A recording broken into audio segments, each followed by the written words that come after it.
Depois de muito diálogo com os deputados federais, os juízes trabalhistas foram informados que a base governista não tem interesse em aprovar o projeto de lei que trata da reposição salarial da categoria. A única saída, segundo os magistrados, foi dar início a uma série de protestos. Ontem, os juízes paralisaram as atividades por 24 horas. Veja os próximos passos do movimento em uma entrevista com a presidente da Associação da Categoria, Ana Cláudia Scavuzzi. Boa noite, amigos do Fala Bahia da TV Salvador. Os juízes do trabalho, cerca de 3.600 estão parados, né, de ontem para hoje, uma paralisação. E eu estou aqui com a doutora Ana Cláudia Scavuzzi, ela que é presidente da Associação dos Magistrados da Justiça do Trabalho da 5ª Região na Bahia. E já vou conversar com ela. Primeiro, essa paralisação de 24 horas, inicialmente, quais são as reivindicações? Boa noite, doutora. Boa noite, Fábio. Nossas reivindicações são 3, basicamente, nesse momento. A primeira é a segurança, nós trabalhamos assim, sem nenhum tipo de segurança. Você teve acesso agora aqui ao prédio e viu que a gente não tem nem detectores de metais, né? Então, a gente trabalha na situação, todo o judiciário, sem qualquer tipo de segurança. Também a previdência, que a gente sempre tem uma previdência pública, a gente tem uma garantia, porque o magistrado só pode mesmo ser magistrado e ensinar, mas nenhuma outra coisa nos é permitido. E a terceira é a reposição salarial, e cumpre a Constituição também para o judiciário. A gente não pode usar a Constituição para julgar, mas ela não ser usada para o próprio judiciário. Quanto tempo vocês estão sem reposição salarial? Desde 2006. Tivemos apenas, já seria em torno de 22% a quase 25% já de perda salarial desde 2006 para cá. Como é que funciona? Quem é que atende, quem atenderia essas reivindicações ou não, do jeito que vocês chegaram? Por onde, que caminho vocês percorreram até chegar nessa greve, nessa paralisação? Boa pergunta, para que o povo entenda. O que aconteceu? Um projeto de lei foi enviado pelo Supremo Tribunal Federal, quem tem a competência para tal. Então, tem esse projeto de lei prevendo 15% dessas 25% de perda, um projeto de lei apenas com reposição de 15%.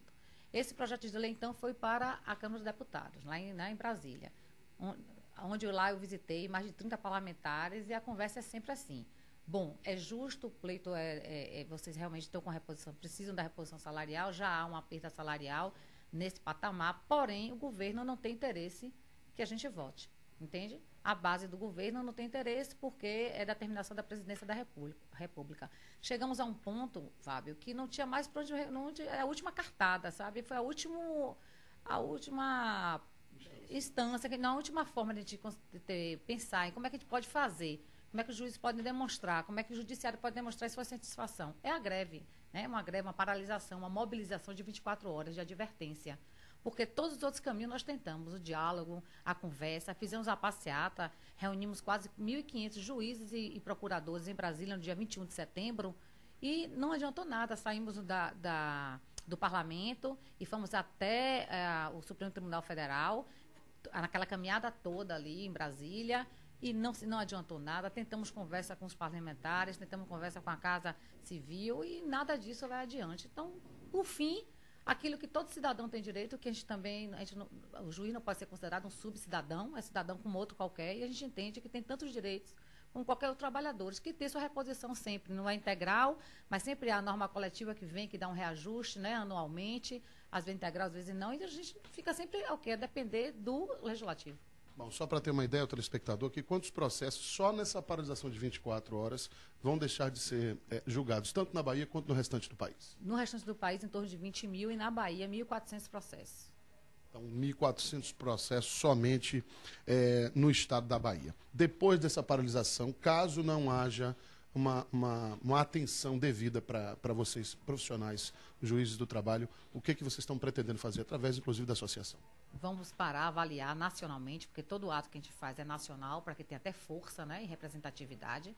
Vamos parar, analisar esse ato aqui e, quem sabe, se não nada estiver resolvido, que eu não espero, sinceramente, espero que tudo se resolva, nós vamos pensar na paralisação maior, de mais dias, mas a partir do ano que vem, porque no recesso agora não tem sentido. Bom, então está aí a explicação de doutora Ana Cláudia Scavuzzi, ela que é presidente da Associação dos Magistrados da Justiça do Trabalho da 5ª Região Bahia, né? São 3.600 juízes parados, a paralisação de 24 horas, e vamos torcer para que isso resolva, para que esses processos continuem a ser julgados e que, evidentemente, as reivindicações da categoria sejam atendidas, pelo menos em parte, se não em toda. Doutora, muito obrigado, uma boa sorte, até uma próxima vez, ok? Vamos de volta para os estúdios da TV Salvador. Esse é o Fala Bahia. É com você, Emerson José. Uma criança de 7 anos foi baleada na tarde de hoje no Curuzu, em Salvador. O menino foi atingido durante um suposto tiroteio entre criminosos. Ele foi baleado no rosto e na barriga. Uma ambulância do posto de saúde do Curuzu prestou socorro e encaminhou a vítima ao Hospital Ernesto Simões Filho. De acordo com o posto policial da unidade hospitalar, uma tia do menino contou que ele estava na rua quando foi atingido. Os autores dos disparos ainda não foram identificados. A autoridade por um dia aqui no Fala Bahia. Se eu fosse presidente, eu investiria bastante na educação, porque o futuro da nação está nos jovens e os jovens dependem muito da educação. Obrigado, Adriana, por sua participação. Fala Bahia, volta já.